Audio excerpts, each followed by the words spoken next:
14 avril 1912. Le Titanic a percuté un énorme iceberg et a coulé. Ouais, on en a déjà parlé. Mais si cette fois on utilisait la glace pour faire remonter le bateau à la surface?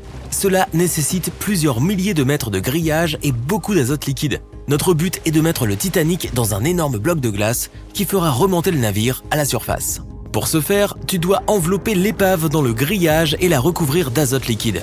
Le premier problème que tu rencontreras est l'impossibilité d'envelopper complètement le navire. Il faut soulever un peu le bateau pour mettre le grillage en dessous. Mais admettons que par miracle, tu y parviennes. Ensuite, il faut acheminer jusque-là des centaines de grandes cuves d'azote liquide. Tu es sous l'eau, tu ouvres les réservoirs et... c'est tellement froid que l'eau glacée de l'océan Atlantique semble bouillir. L'azote grésille et se dissipe, mais ne crée certainement pas un bloc de glace autour de la maille. Nouvelle tentative. Soulever le Titanic à l'aide d'énormes aimants. Pour cela, tu auras besoin d'un grand navire et d'aimants extrêmement puissants. Tu attaches de gros câbles aux aimants et tu les fais descendre au fond de l'eau. De puissants projecteurs illuminent les profondeurs noires de l'océan. Des parties de l'épave sont visibles. Les aimants descendent plus bas et s'accrochent à la coque en fer du navire. Celui-ci ramène les câbles et les aimants vers le haut. Certains d'entre eux se détachent du Titanic car la surface en fer est recouverte de récifs et de coraux. Certaines parties de l'épave se détachent du navire et remontent. La puissance du navire n'est pas suffisante. L'un des câbles se déchire. Ce n'est pas seulement le poids des différentes parties du Titanic qui interfère avec l'opération, mais aussi la pression colossale de l'eau. Le navire coulé ne peut pas être soulevé complètement d'un coup, mais seulement en petites parties. En réalité, il y a déjà eu une tentative de remonter le Titanic en plusieurs parties. L'opération, d'un coût de 5 millions de dollars, avait échoué. Des élingues en nylon avaient été attachées à une grande partie de l'épave. Les autres extrémités des élingues étaient reliées à des moteurs diesel. Pour toute l'opération, ils avaient utilisé un mini sous-marin. Un morceau du Titanic de 21 tonnes avait été tiré vers le haut, mais l'une des élingues s'était cassée à cause de la forte pression de l'eau. Puis, un par un, les autres câbles avaient commencé à lâcher et un énorme morceau était retombé au fond de la mer. À ce moment-là, tous les intervenants de l'opération de sauvetage avaient épuisé leurs réserves de nourriture et se trouvaient loin de la côte la plus proche. Ils avaient donc décidé de ne pas faire une deuxième tentative. Un livre a été écrit et un film a été tourné sur la façon dont le Titanic a été remonté à l'aide d'air comprimé. En réalité, personne n'a jamais tenté cette opération. Pour ce faire, il faudrait plusieurs centaines de gros cylindres d'air comprimé. Dans un premier temps, on les installe à l'intérieur de la coque du Titanic et on attend qu'ils tirent le navire vers la surface. Dès que tu descends les cylindres sous l'eau, ils flottent immédiatement vers le haut. Cela complique considérablement l'opération.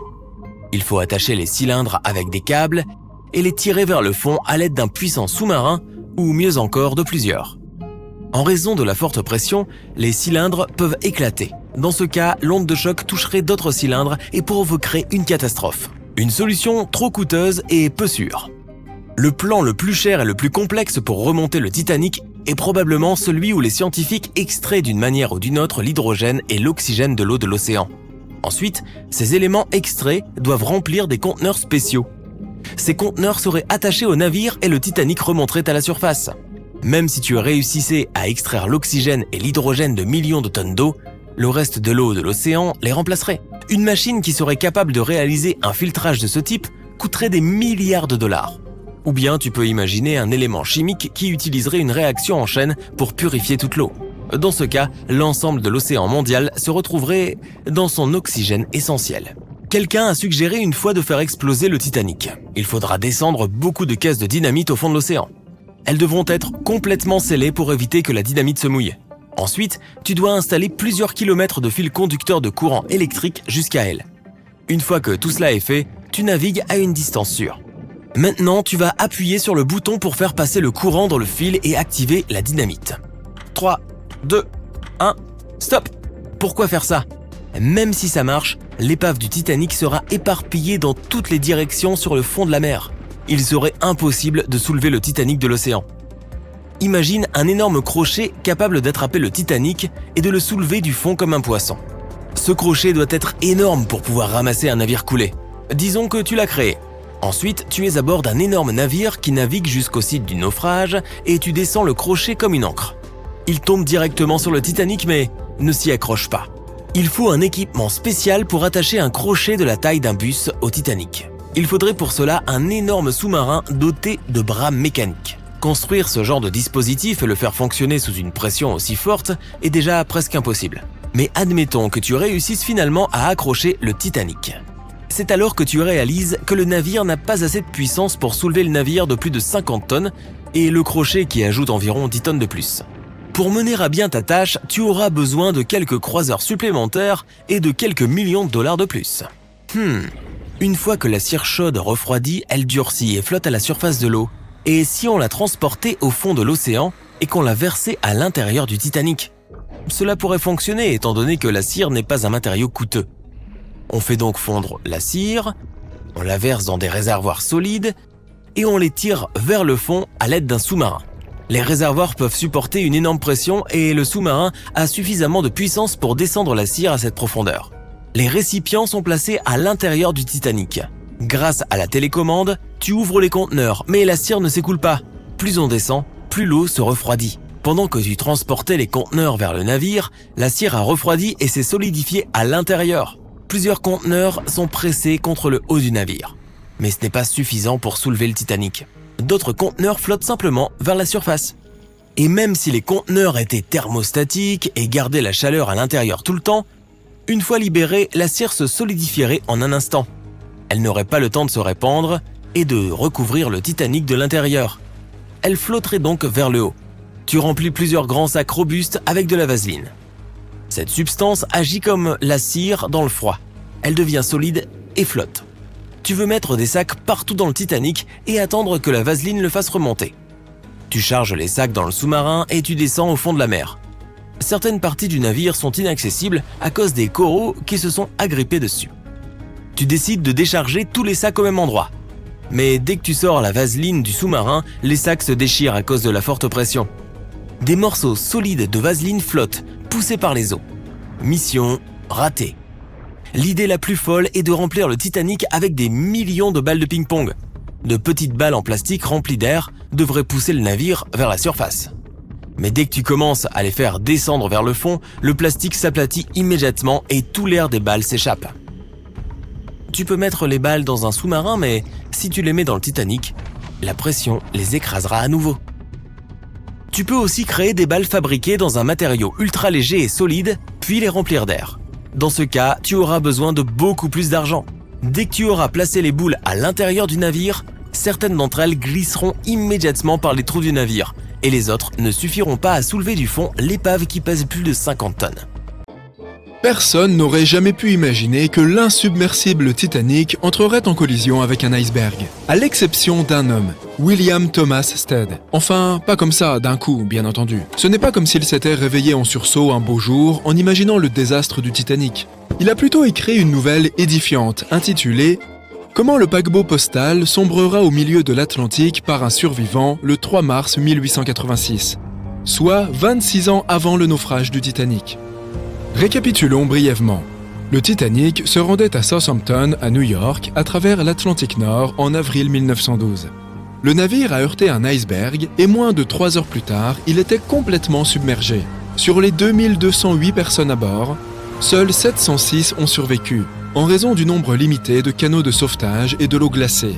Un autre navire de passagers, le Carpathia, a entendu son appel de détresse, recueilli les survivants et les a ramenés sains et saufs à New York. La nouvelle écrite par William Stead raconte l'histoire de Thomas, un marin britannique, qui monte à bord d'un paquebot à destination des États-Unis. À un moment donné, le protagoniste se rend compte qu'il n'y a pas assez de canaux de sauvetage pour tout le monde à bord du navire, au cas où quelque chose se produirait. Quelques jours plus tard, un épais brouillard cache toute visibilité. Le navire joue clairement de malchance, puisqu'il entre en collision avec un vaisseau errant, tout comme le Titanic a heurté son iceberg. Seuls 200 des 916 passagers parviennent à atteindre les États-Unis sains et saufs. Le personnage principal réussit néanmoins à survivre en sautant à l'eau et en grimpant dans l'un des canaux de sauvetage. On pourrait penser que cette histoire aurait incité tous les armateurs à ajouter des canaux de sauvetage supplémentaires sur les navires. Mais malheureusement, elle a reçu très peu d'attention lors de sa publication. Encore plus tragique, William Thomas Stead se trouvait à bord du Titanic lorsqu'il a coulé,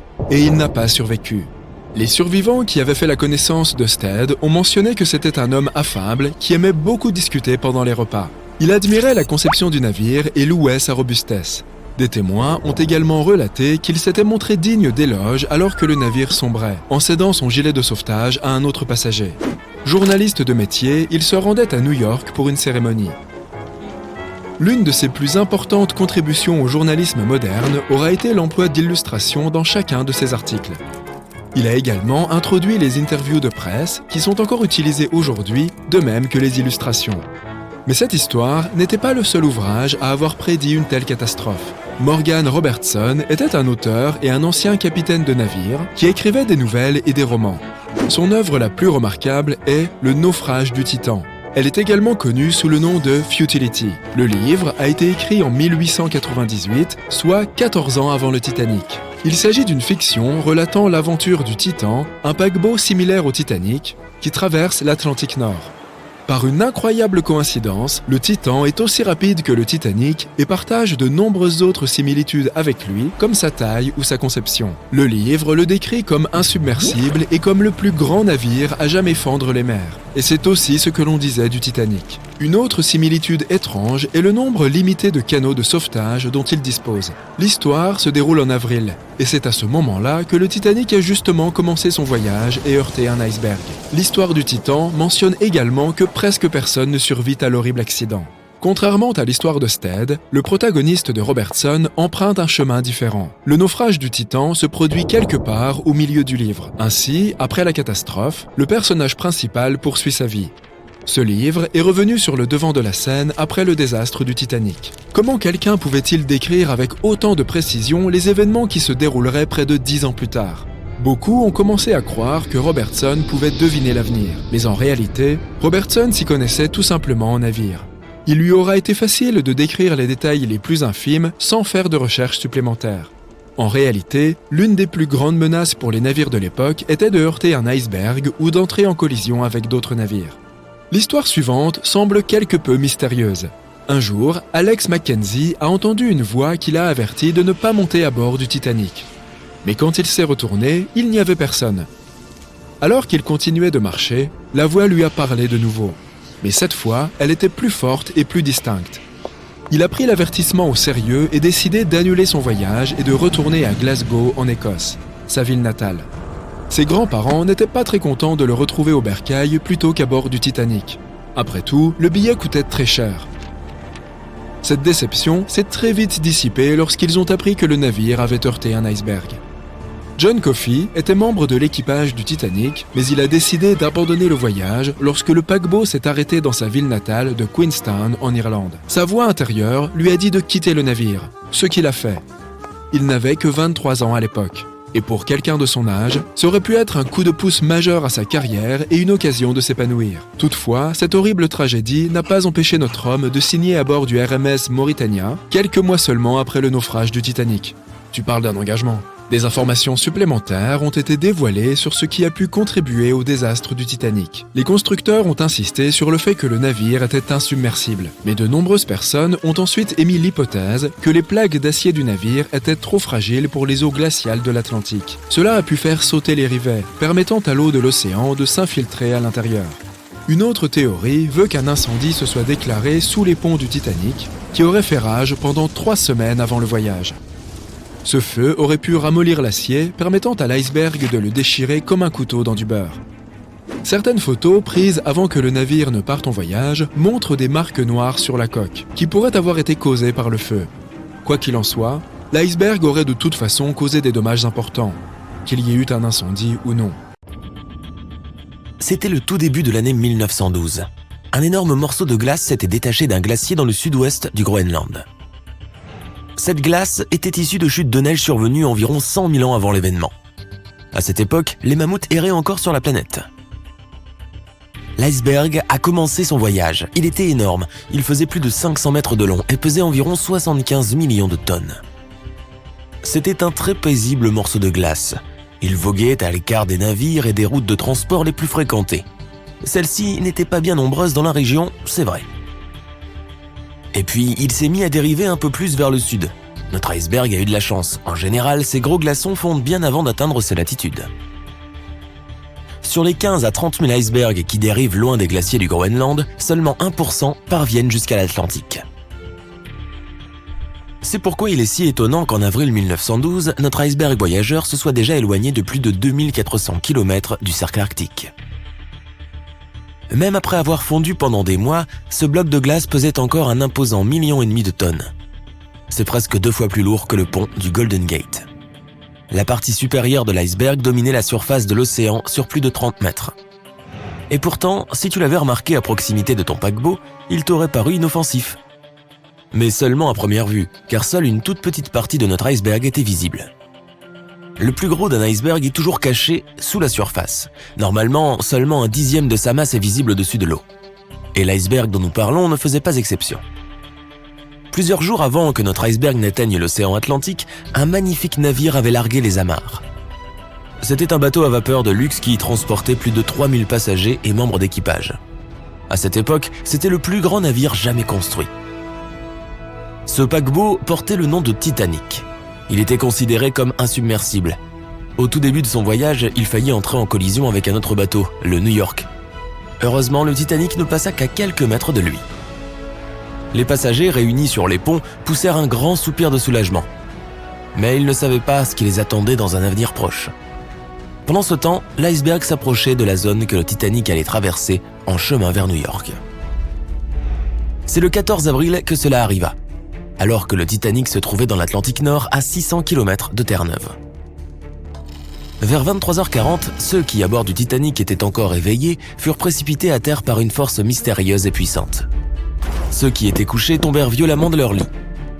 Les passagers et les membres d'équipage criaient, paniqués et désorientés. Quelques minutes avant que le tumulte ne commence, un iceberg était apparu juste devant le bateau. C'était notre voyageur. Comment l'équipage ne l'avait-il pas remarqué plus tôt ?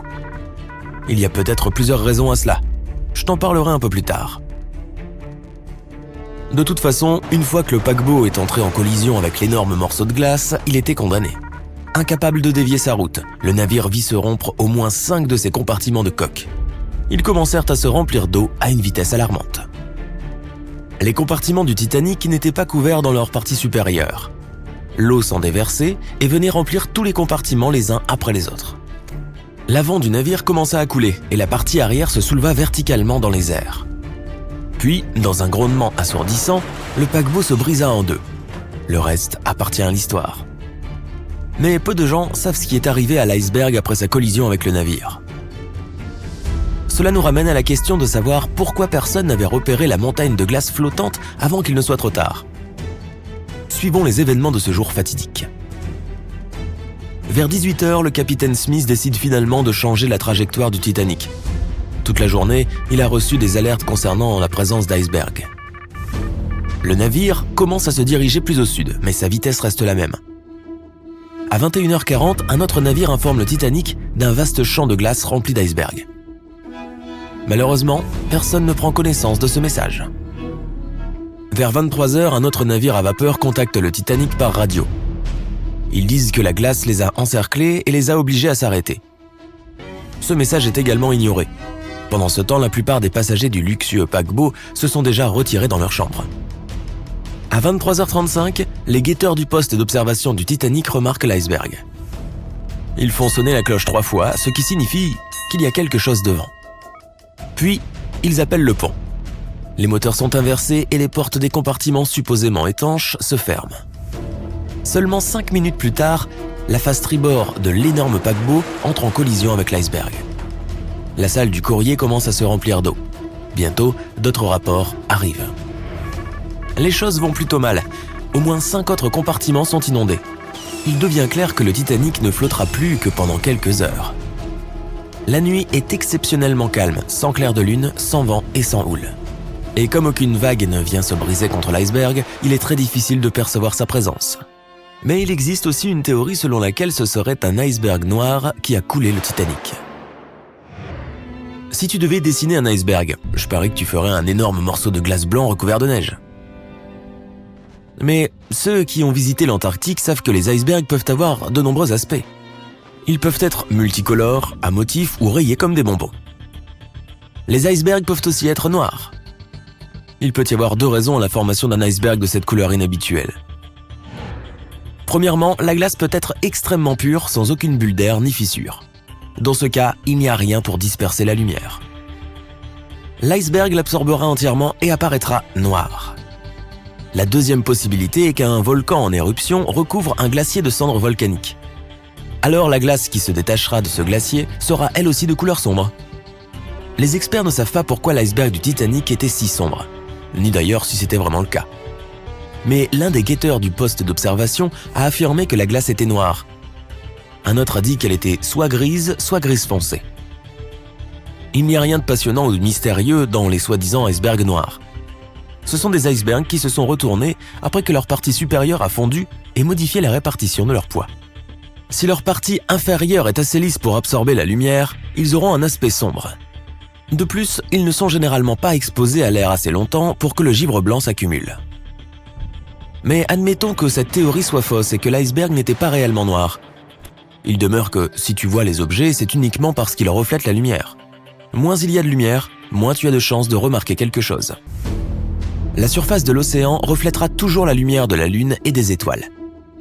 Mais un iceberg de forme irrégulière, presque verticale, aura moins de chances de le faire.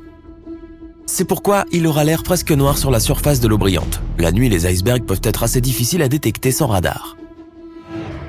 Quoi qu'il en soit, notre iceberg n'a pas été remarqué à temps. Le Titanic s'est écrasé contre lui et a coulé. Fin de l'histoire ? Apparemment pas. Le 15 avril, le paquebot allemand SS Prinz Aldabert naviguait dans l'Atlantique Nord. Il se trouvait à quelques kilomètres de l'endroit où le Titanic avait coulé quelques heures auparavant. Le chef de bord du navire allemand, qui n'avait pas encore été informé de la catastrophe, aperçut un iceberg. Ce qui attira son attention, c'est une assez grande traînée de peinture rouge sur la base de l'iceberg. Surpris, l'homme prit une photo. Il se dit que cette traînée de peinture signifiait qu'un bateau avait heurté l'iceberg au cours des 12 dernières heures. La personne suivante à apercevoir le tristement célèbre morceau de glace et qui lui aussi le photographia fut le capitaine du navire servant à poser les câbles de télécommunication en haute mer. Le navire avait été envoyé dans la région où le Titanic avait coulé. Le capitaine déclara plus tard que l'iceberg qu'il avait vu était le seul dans cette zone. Et puis, il y avait cette peinture rouge. Il ne fut pas difficile de faire le lien. En 2015, une de ces photos a été vendue aux enchères pour plus de 32 000 $. Pourtant, les experts ne sont pas sûrs que l'image représente vraiment le fameux bloc de glace. Il pourrait s'agir d'un iceberg innocent qui flottait dans ces eaux à ce moment-là. On connaît le Titanic par des histoires, et aussi par un film. Maintenant, nous en avons même un scan grandeur nature. Et non, il ne s'agit pas d'un de ces anciens modèles qui nous faisaient nous demander à quoi le navire ressemblait vraiment. Cette fois-ci, nous en avons obtenu un VRI scan numérique. Une équipe d'experts a cartographié les fonds marins autour du Titanic, ainsi que le navire lui-même. Nous avons donc obtenu une image en 3D de l'ensemble. C'est comme si on plongeait à des profondeurs incroyables pour voir l'épave sans l'eau tout autour. L'histoire de l'épave a commencé en 1985, 73 ans après le naufrage du Titanic. L'explorateur Robert Ballard l'a découverte cachée entre deux sous-marins qui avaient eux aussi sombré dans cette zone. Il était en fait chargé d'une autre mission à l'époque et n'a donc pas eu le temps d'explorer correctement le navire. Mais pendant ses recherches, il s'est rendu compte de l'influence des courants marins sur les débris d'épave. Il a remarqué que les objets les plus lourds coulaient rapidement et laissaient une traînée de débris derrière eux selon la direction des courants. Fort de ses connaissances, Ballard a émis l'hypothèse que le Titanic s'était brisé en deux et avait laissé une traînée de débris. Avant qu'il ne découvre l'épave, on croyait que le navire avait coulé en un seul morceau après avoir heurté l'iceberg. Ainsi, on savait maintenant où était le navire et l'aventure pouvait commencer. Ou pas, son exploration fut très difficile. L'épave est énorme et les ténèbres de l'océan ne permettaient pas de le voir en entier. Nous avons donc dû nous contenter de fragments en décomposition et n'avons pu que spéculer sur ce à quoi pouvaient bien ressembler toutes ces parties mises ensemble. Mais à l'été 2022, nous avons enfin eu droit à quelque chose de différent. Une équipe d'experts de Magellan Ltd, une entreprise spécialisée dans la cartographie des profondeurs marines, s'est associée à Atlantic Productions, qui réalisait un documentaire sur le projet. Ils se sont lancés dans une mission visant à composer une image complète du Titanic. Ils ont utilisé des submersibles. Ce sont des véhicules qui vont sous l'eau, contrôlés à distance par une équipe d'explorateurs qualifiés. Ces submersibles ont plongé profondément dans l'océan. Ce n'était pas une tâche facile. Ils ont passé plus de 200 heures à collecter des informations sur toute la longueur et la largeur de l'épave. Une véritable chasse au trésor. Mais au lieu de trouver de l'or et des bijoux, ils ont recueilli quelque chose d'encore plus précieux. Plus de 700 000 images du Titanic sous tous les angles possibles. Oui, ils ont pris des photos de chaque petite partie du navire, même les moins intéressantes. Cartographier les parties recouvertes de boue était important car cela permettait de relier entre elles les différentes pièces de l'énorme puzzle. Et ça nous a permis d'obtenir une reconstruction détaillée du navire en 3D. Même si cela fait plus de 100 ans, tu peux encore reconnaître la proue du Titanic, couverte de stalactites de rouille. Au-dessus de la proue se trouve le pont du navire, où un grand trou nous donne un aperçu de l'espace qui accueillait jadis le grand escalier. Une véritable fenêtre sur le glorieux passé du bateau. Sa poupe n'est plus qu'un amas de métal tordu. Lorsque le Titanic a coulé, cette partie s'est effondrée et s'est enfoncée dans les profondeurs.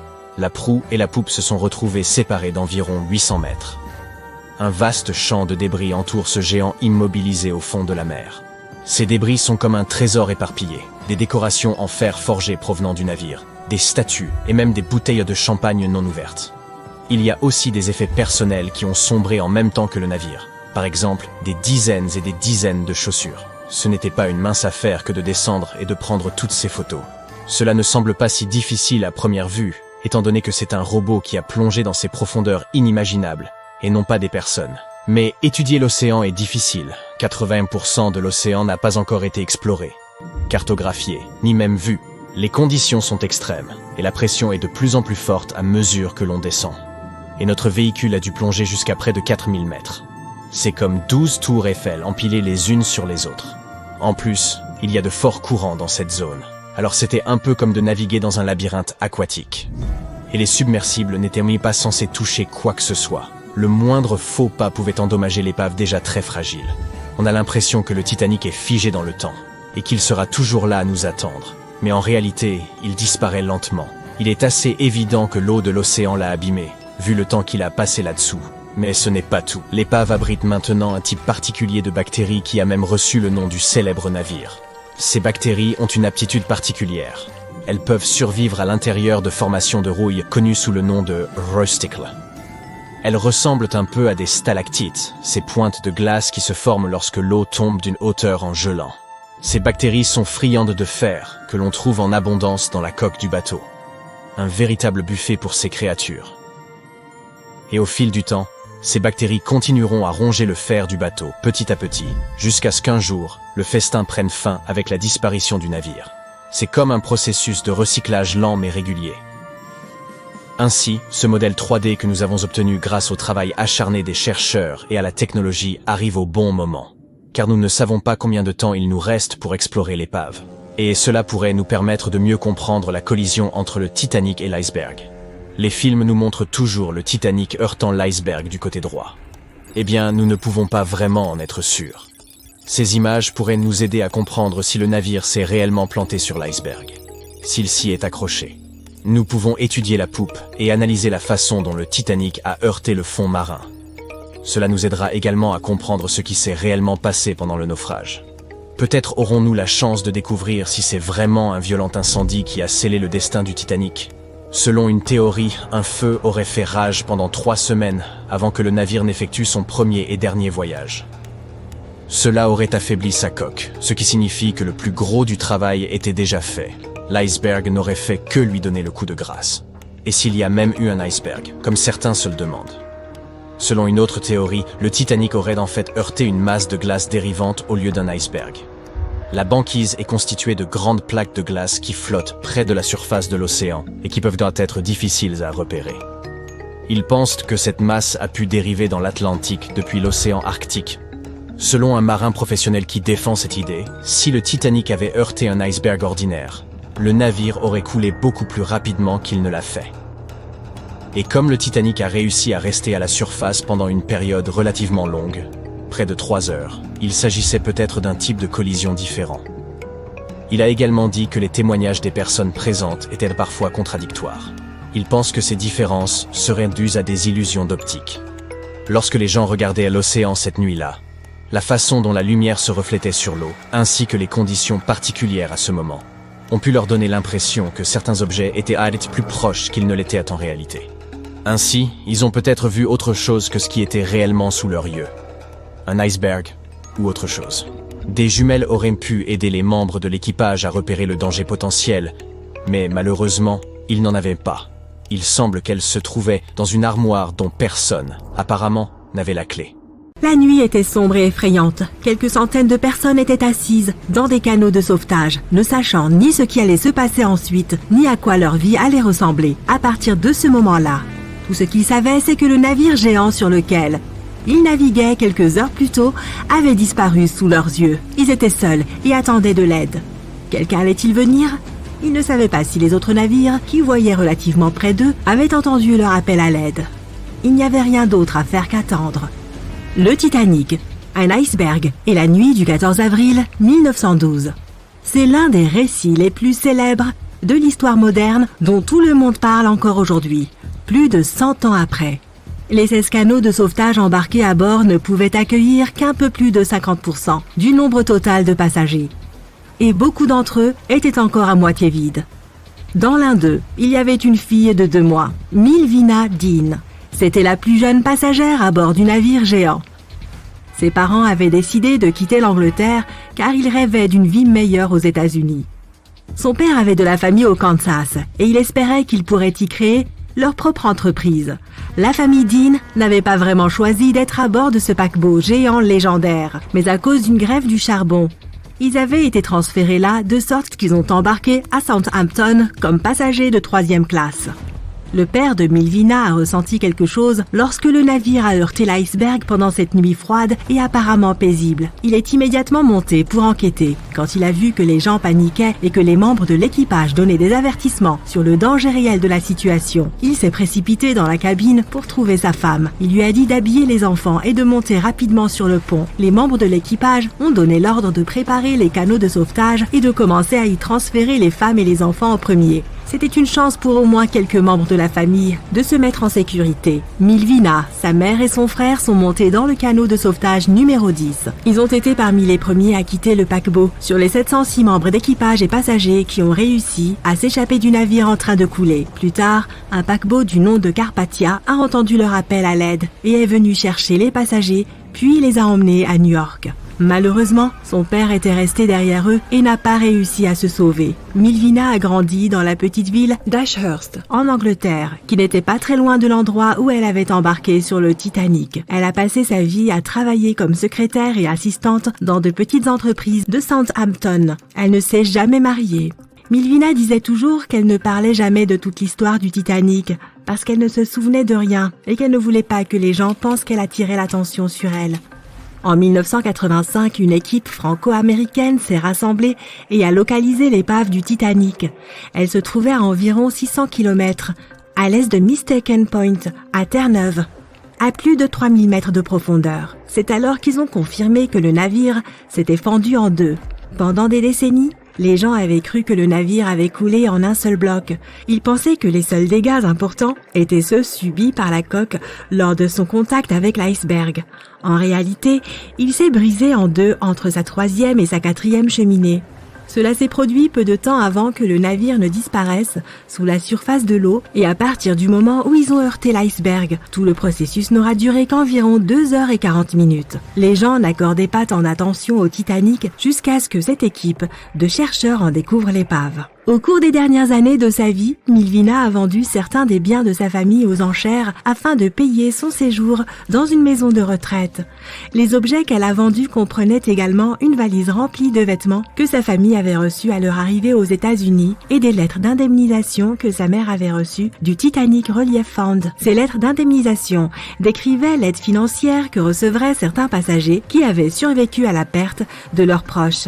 Milvina aura vécu jusqu'à l'âge de 97 ans avant d'attraper une pneumonie. Elle était la plus jeune des 705 personnes qui ont survécu à l'événement. Le Titanic était le plus grand navire du monde. Comme il était si grand, certains pensaient que le navire aurait dû avoir 4 cheminées d'échappement. Mais Thomas Andrews, l'homme qui avait conçu le navire, pensait que seules 3 étaient nécessaires. Le Titanic avait donc une cheminée purement décorative. 2200 personnes étaient à bord lorsque le navire a coulé. Il y avait 908 membres d'équipage et le nombre maximum de passagers était de 3500. Comme tu l'as probablement vu dans le film, il y avait différentes classes de passagers. La richesse cumulée estimée de ceux qui étaient en première classe était d'environ 500 millions de dollars. Et les chercheurs ont estimé que des objets d'une valeur de 6 millions de dollars ont coulé au fond de l'océan avec le navire. La première classe était un lieu de grand luxe. Il s'y trouvait 4 restaurants, 2 bibliothèques, 2 salons de coiffure, des salons de lecture et une chambre noire pour la photographie. Il y avait aussi une piscine chauffée, mais seuls les passagers de première classe pouvaient l'utiliser, au prix exorbitant d'1 shilling. Le navire disposait aussi de bains turcs et d'équipements électriques et les passagers pouvaient les utiliser pour 4 shillings. Le coût de la construction de ce géant massif aura été de 7,5 millions de dollars, mais c'était en 1912. Aujourd'hui, cela représenterait environ 200 millions de dollars. Les billets de première classe coûtaient 2560 dollars à l'époque, ce qui équivaut à 61 000 dollars d'aujourd'hui. Qu'obtenais-tu dans ces cabines coûteuses ? Un salon, 2 chambres, 2 vestiaires et une salle de bain. Et serais-tu prêt à débourser autant d'argent pour ce luxe aujourd'hui ? Les équipes de chercheurs n'ont toujours pas exploré de nombreuses zones du Titanic et il est encore difficile d'y accéder avec des véhicules sous-marins. Un exercice de canot de sauvetage était prévu le jour même où le Titanic a coulé, mais il a été annulé pour une raison inconnue. L'équipage n'avait fait qu'un seul exercice d'embarcation de sauvetage, et c'était lorsque le navire était encore à quai. Mais même si les membres de l'équipage avaient été correctement formés et que chaque canot de sauvetage avait été rempli, la capacité n'aurait toujours pas été suffisante pour sauver chaque passager.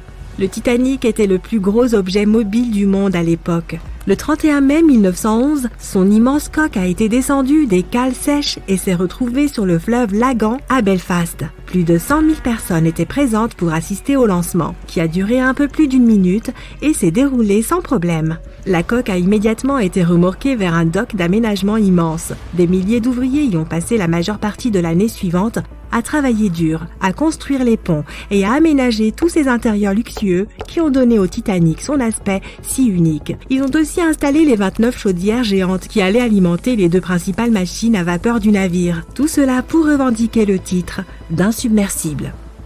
Le navire avait plus d'un seul défaut fatal. Tu as peut-être entendu parler d'un de ses défauts de conception. Les cloisons étanches n'étaient pas complètement scellées sur le dessus. Cela permettait à l'eau de passer d'un compartiment à l'autre, ce qui a fini par couler le paquebot. Mais le Titanic avait d'autres avaries. La forte teneur en soufre, les températures froides et les vitesses élevées ont largement affecté l'acier de la coque du navire et le fer de ses rivets. L'acier s'est brisé tandis que les rivets se sont détachés plutôt aisément. C'est la raison pour laquelle le Titanic a coulé 24 fois plus vite que ce à quoi on aurait pu s'attendre. Il existe de nombreuses théories sur ce qui a réellement conduit au naufrage d'un tel géant. Autrefois un géant célèbre, c'était le plus grand navire de son époque.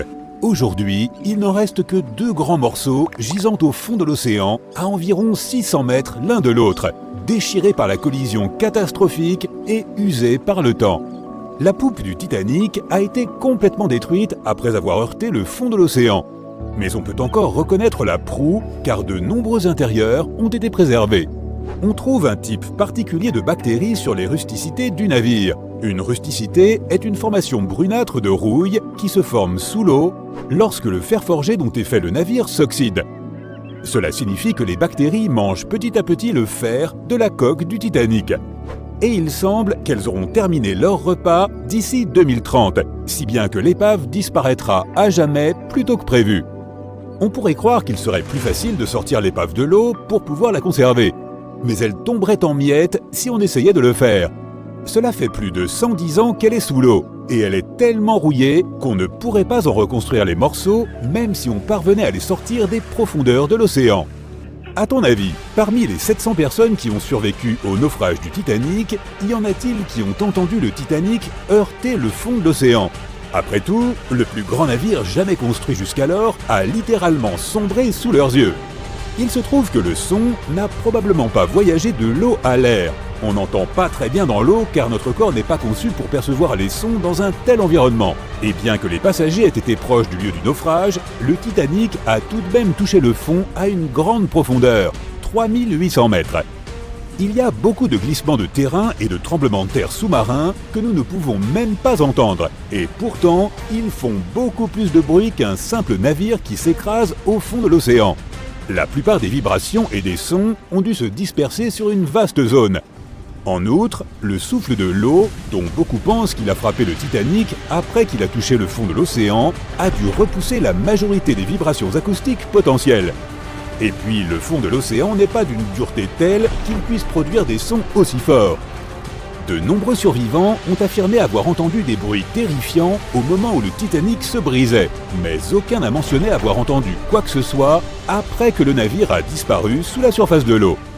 Certains survivants ont raconté le chaos qui régnait lorsque les passagers, principalement des femmes et des enfants, montaient dans les canots de sauvetage. Il n'y avait pas assez de canaux, et certains n'étaient même pas remplis à pleine capacité. Personne ne savait comment réagir correctement dans une telle situation. L'exercice d'embarcation de sauvetage avait été prévu pour le matin précédant la collision du Titanic avec l'iceberg, mais pour une raison inconnue, il a été annulé. Un paquebot géant que tout le monde croit insubmersible traverse l'océan. En chemin, il heurte un iceberg et coule. On connaît tous l'histoire. Mais ce qui est effrayant, c'est que c'est aussi l'intrigue de l'épave du Titan, un roman publié en 1898, 14 ans avant que le Titanic ne coule ou même qu'il ne soit construit. Dans le roman, le Titan, dont le nom est d'une justesse effrayante, n'avait pas assez de gilets de sauvetage, de vestes et de canots pour tous les passagers à bord. C'était aussi le plus grand navire de l'époque, d'une taille presque identique à celle du Titanic. Le Titan et le Titanic ont tous deux coulé en avril. Dorothy Gibson était une actrice américaine de films muets et l'une des passagères du Titanic. Elle a survécu à la catastrophe. Dès son arrivée à New York, elle a commencé à tourner « Sauvée du Titanic ». Le film est sorti 1 mois seulement après le naufrage du navire. Dorothy portait même les mêmes chaussures et vêtements que ceux qu'elle avait portés lorsqu'elle était sur le bateau. Le film a eu du succès, mais la pellicule a été détruite dans un incendie et il n'existe plus que dans les mémoires, comme Jack Dawson. Le Titanic n'était pas seul à voguer dans l'océan froid près de l'iceberg qui l'a heurté. Le SS Californian était relativement proche, mais sa radio était éteinte cette nuit-là. À un moment donné, les membres de l'équipage ont remarqué de mystérieuses lumières dans le ciel. Ils sont tout de suite allés réveiller leur capitaine pour le prévenir, mais celui-ci n'a donné aucun ordre. Ils ont cru qu'il s'agissait d'un simple feu d'artifice. Ils n'ont pas réalisé qu'il s'agissait en fait d'un appel à l'aide. Les fusées éclairantes que les membres de l'équipage du Titanic avaient lancées dans le ciel, espérant que quelqu'un les remarquerait. Lorsque le SS Californian a reçu les messages SOS, il était déjà trop tard. Selon certains, la pleine lune serait à l'origine de la collision entre l'iceberg et le gigantesque navire. Elle a pu provoquer des marées anormalement fortes qui ont finalement envoyé plusieurs icebergs vers le sud, juste au moment où le Titanic traversait la zone. Si tu as regardé le film, tu sais que le navire n'a pas coulé immédiatement après que la rencontre avec l'iceberg se soit produite. Tout le processus a duré 2h40. Mais la situation était délicate. Il y avait 2200 personnes à prendre en charge, y compris l'équipage et les passagers, et le chaos régnait à bord. L'ingénieur en chef Thomas Andrew a vite compris qu'il ne pourrait pas rester à flot. À minuit, tout l'équipage a commencé à préparer les canons de sauvetage pour la mise à flot. Il disposait de 20 canaux avec de la place pour seulement 1178 personnes, ce qui représentait à peine plus de 50% des gens à bord. L'ordre était de mettre les femmes et les enfants en sécurité les premiers. Les membres d'équipage étaient là pour ramer et guider les canaux. Au cours des 2 heures suivantes, les choses ont commencé à s'intensifier progressivement. Les membres d'équipage avaient pour mission de réveiller les passagers et de les avertir que quelque chose de grave était en train de se produire. Ils voulaient les placer dans une flotte de canaux de sauvetage le plus vite possible. À minuit 15, des membres de l'équipage ont envoyé un signal de détresse. Un navire à vapeur appelé le Frankfurt s'est trouvé parmi les premiers à recevoir ce message et à y répondre, mais il se trouvait à environ 274 km. D'autres navires ont également reçu le message et proposé leur aide, mais malheureusement, ils étaient trop loin. À minuit 20, le paquebot Caparcia de la compagnie Cunard a reçu un signal de détresse du Titanic et a immédiatement changé de cap. Ils étaient alors à 58 miles nautiques de distance, soit 107 km, et il leur faudrait plus de 3 heures pour arriver. 20 minutes plus tard, l'équipage descendait le premier canot de sauvetage. Il ne transportait que 27 passagers, alors qu'il y avait de la place pour 65. Beaucoup des canaux de sauvetage qui ont été lancés les premiers étaient remplis bien en dessous de leur capacité. Les membres de l'équipage étaient inquiets que les grues ne puissent pas supporter le poids d'un canot de sauvetage entièrement chargé. Et puis, au début, de nombreux passagers avaient tout simplement trop peur de quitter le navire. Ils pensaient encore que le Titanic était insubmersible et ne pouvaient pas imaginer le scénario qui allait se produire 1 à 2 heures plus tard. L'équipage a tiré la première des 8 fusées de détresse, sans succès. Personne n'était assez proche pour les aider. À 1h20, ils avaient fait descendre 10 canots de sauvetage. Le 8e ne contenait que 28 personnes. L'un des passagers du 10e était la petite Milvina Dean. Âgée de 9 semaines, elle deviendrait plus tard la dernière des survivantes, ayant vécu jusqu'en 2009 et atteint l'âge canonique de 97 ans. 2 heures du matin déjà, 3 canots pliables étaient les dernières embarcations de sauvetage restantes. La proue du navire s'était enfoncée très bas et avait basculé loin sous la surface. Les gens qui ne se trouvaient pas loin pouvaient à présent clairement voir les hélices de la poupe au-dessus de l'eau. Les membres de l'équipage étaient en train de descendre le canot de sauvetage pliable D depuis les quartiers des officiers, avec plus de 20 passagers à l'intérieur. Alors que la proue du navire s'enfonçait, l'eau emportait le canot A loin du pont. Ces 20 personnes se débattaient car leur embarcation était partiellement remplie d'eau. Pendant que les membres de l'équipage essayaient de libérer le canot pliable B, celui-ci est tombé. Avant qu'il ne le redresse, l'eau l'a emporté loin du navire. 30 passagers ont tout de même réussi à se mettre en sécurité sur le canot de sauvetage renversé. À 2h17, le radiotélégraphiste du navire a décidé de transmettre un dernier appel de détresse. 1 minute plus tard, la lumière du navire s'est finalement éteinte. Le Titanic et tous ceux qui restaient à bord ont plongé dans l'obscurité. La proue continuait de s'enfoncer et la poupe s'élevait plus haut au-dessus de la surface, ce qui exerçait une grande pression sur la partie centrale du navire. Des sons horribles emplissaient la nuit.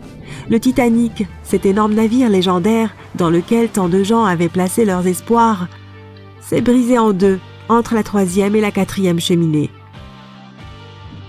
Selon les rapports, il a fallu environ 6 minutes à la section avant pour atteindre le fond de l'océan. La poupe est retombée sur l'eau avant de s'élever à nouveau en position verticale. Elle est restée dans cette position jusqu'à ce qu'elle disparaisse finalement dans l'océan. À 2h20, la poupe avait apparemment conservé de l'air à l'intérieur et la pression de l'eau l'a écrasée pendant qu'elle descendait. La poupe a atterri à environ 600 mètres de la proue.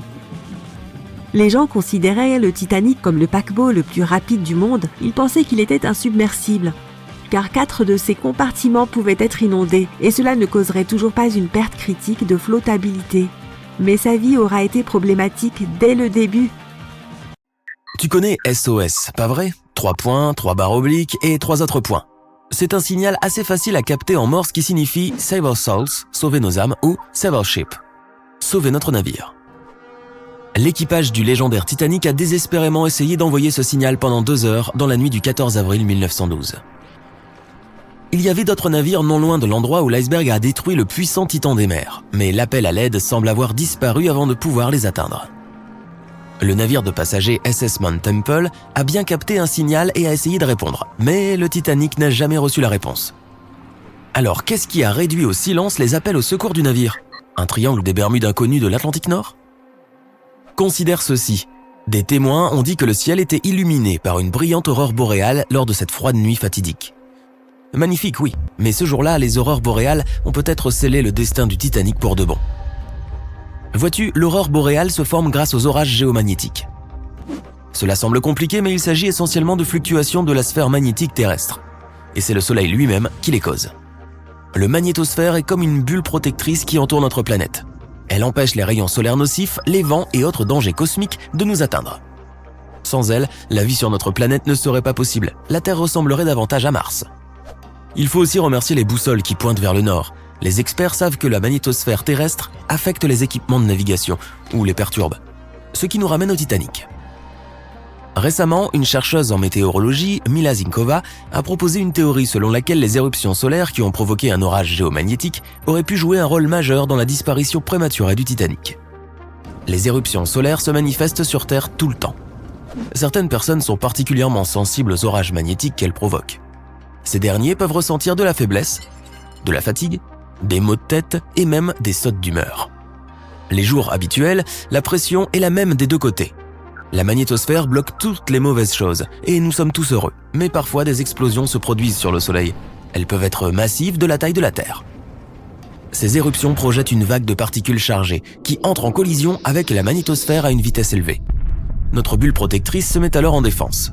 Elle se rétrécit, se déforme et pousse ces particules vers les pôles. Cela crée des lumières brillantes qui dansent dans le ciel. Dans le nord, nous connaissons ces lumières sous le nom d'aurore boréale. Dans le sud, aurore australe ou les lumières du sud. Lorsque la magnétosphère pousse ces particules solaires et cosmiques vers les pôles, elle entre en collision avec des molécules de différents gaz. C'est pourquoi tu as cette gamme de couleurs.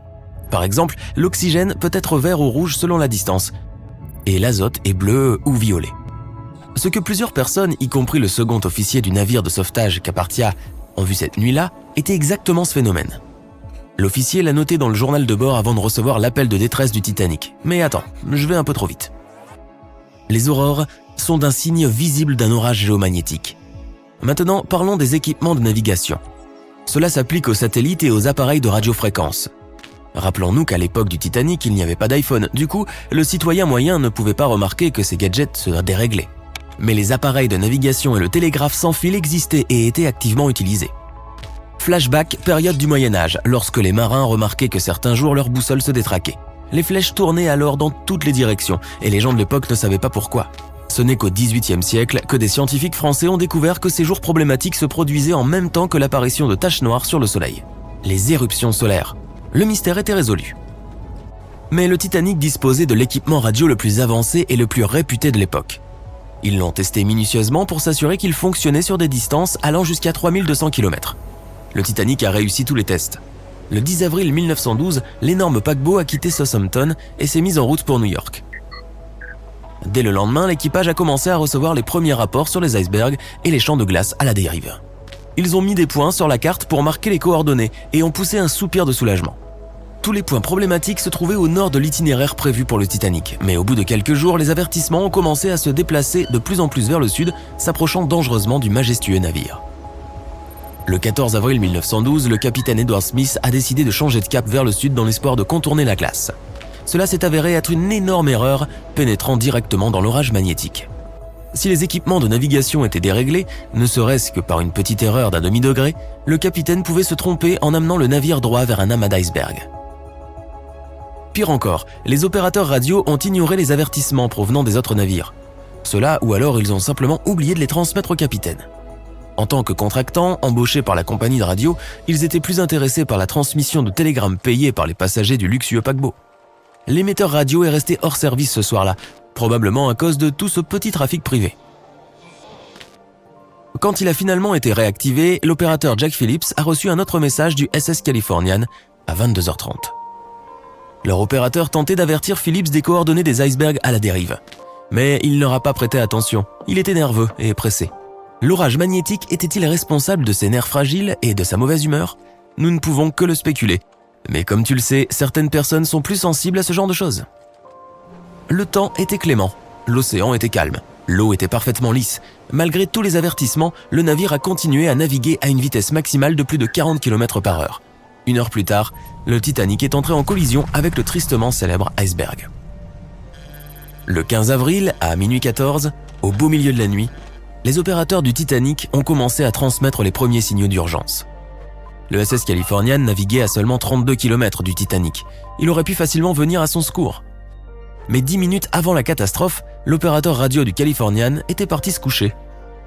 Il était le seul sur le navire à comprendre le code Morse. Selon cette nouvelle théorie, les anomalies magnétiques ont peut-être bloqué les messages du Titanic vers d'autres navires. Par exemple, le navire à vapeur SS La Provence n'a reçu aucun signal du navire en perdition. Pourtant, il recevait toujours des transmissions d'un autre géant, l'Olympique, qui se trouvait à 800 km du Titanic. Cette nuit-là, les signaux étaient étranges. Ils se sont simplement perdus quelque part dans l'espace, ou ils étaient comme une énigme complexe, impossible à résoudre. Le SS Mount Temple a bien reçu un message et s'est précipité au secours du Titanic. Mais le destin a voulu que le bateau de sauvetage soit bloqué dans la glace. Il est arrivé aux dernières coordonnées connues du Titanic, mais le luxueux paquebot n'était pas visible. Les coordonnées étaient-elles correctes ? Le bateau à vapeur Carpathia se trouvait à environ 100 km de là. À 12h30, leur opérateur radio a dit à l'équipage du Titanic qu'il se précipitait pour l'aider. Le Kapartia, le navire célèbre pour être venu à son secours, naviguait à toute vitesse. Mais voici le plus étrange, au début ils se sont trompés d'endroit. L'orage magnétique aurait pu perturber l'équipement. La bonne nouvelle, c'est que le bateau a fini par atteindre le bon endroit quand ils ont vu les canots de sauvetage remplis de passagers. Il est intéressant de noter qu'une fois de retour au port, aucun problème n'a été détecté avec l'équipement du Kapartia. La panne s'est produite juste autour du site de l'épave. L'enquête qui a suivi a accusé des radios amateurs d'avoir bloqué les signaux. Aujourd'hui, nous avons peut-être bien une autre piste. Zinkova explique qu'à l'époque, il ne savait pas exactement comment et dans quelle mesure le soleil influençait la Terre. Personne n'aurait pu deviner que le soleil pouvait altérer l'équipement de navigation de ces énormes vaisseaux, surtout celui qui possédait alors le nec plus ultra de son époque. Il existe une autre théorie selon laquelle la Lune aurait pu jouer un rôle.